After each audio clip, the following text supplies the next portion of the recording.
Mula sa likhang kamay, dumiretso tayo sa likhang kusina. Kuskusina. Kasi maarte ako. Bakit ba? Tara, let's sumama, tikman ang saya dito sa Tila-Tila.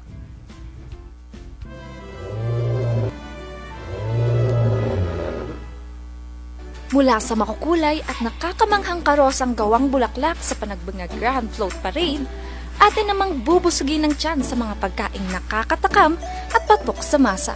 Sa itsura pa lang, talagang maglalaway ka sa samot-saring pagkain na pwede mong bilhin. Mga pagkaing patok ngayong Flower Festival, Session Road in Bloom. Kaya tuwag palampasin ang pagkakataong isatisfy ang iyong cravings mula sa mga local delicacies hanggang sa mga putahing inspired sa ibang bansa.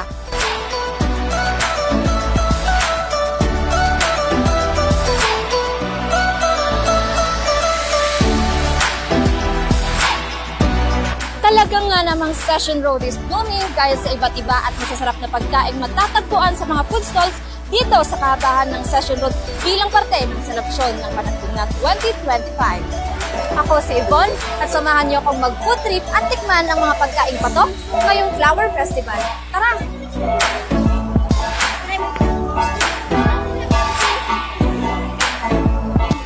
Pagdating sa usapang pagkain, hindi mawawala ang Pinoy food na sa dila ay hindi nakakasawa. Isa sa mga pagkaing hindi nawawala pagdating sa food trip ay ang empanada. Tara, tikman na natin! Sa bawat kagat, malalasahan mo ang perfect na kombinasyon ng ginadgad na papaya, sariwang toge at longganisa na nagbibigay linamnam sa empanada. And of course, nariyan din ang shawarma at barbecue na sa amoy pa lang ay talaga namang busog na busog ka na. At kung hilig mo naman ay mga pagkain crunchy and fried, meron din yan. Pasabog! Meron ding mga international food gaya na lang ng Thai food na nakaka-amaze ang proseso ng pagluto at ang cute at makukulay na Korean foods. Kung ang hanap mo naman ay ang Instagrammable drinks, abat hindi papahuli ang boba latte. Kung hindi ka mahilig sa kape, pero gusto mo pa rin ng masarap at nakakapusog na inumin, ito ang para sa'yo. Walang kahit anong caffeine, pero punong-puno ng tamis at linamnam.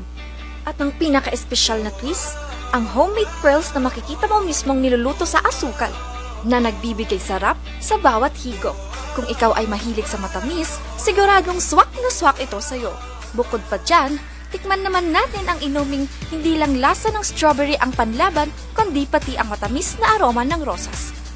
Handa na bang madama ang kakaibang saya at pagiging espesyal ng bagong Rose Strawberry Latte? Isang inumin na tiyak na magpapaligaya sa iyong panlasa. Craving satisfied talaga ang feeling pagkatapos mong matikman ang mga mouth-watering food na nagpaparamdam at nagpapapusog hindi lang sa tiyan, kundi pati sa puso. Nakapasyal ka na, nabusog ka pa. Kaya naman huwag magpahuli, tara na't mapusog sa pagkaing boom dito sa Session Road in Bloom.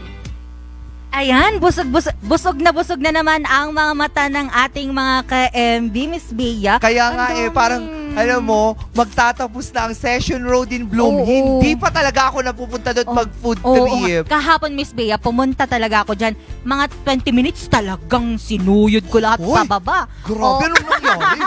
Hindi sinuyod ko talaga lahat. Ate, Maano ko lang, makita ko lang kasi ang ilang parang sa Sunday na yung closing. So parang ang sad naman kung hindi ko mapuntahan naman yung Tama, isa. kaya mga bata, pasyal na sa Session Road. Tama, Ate Anggi. Oh my Hindi, God! kasi ako naman sa linggo pa talaga ako makakapunta dyan. Kaya abangan nyo rin po ako dyan sa Session Road alas 2 ng hapon dyan sa may Session Road stage. So, Session Road in Bloom stage para sa isang pet fashion show. Oo.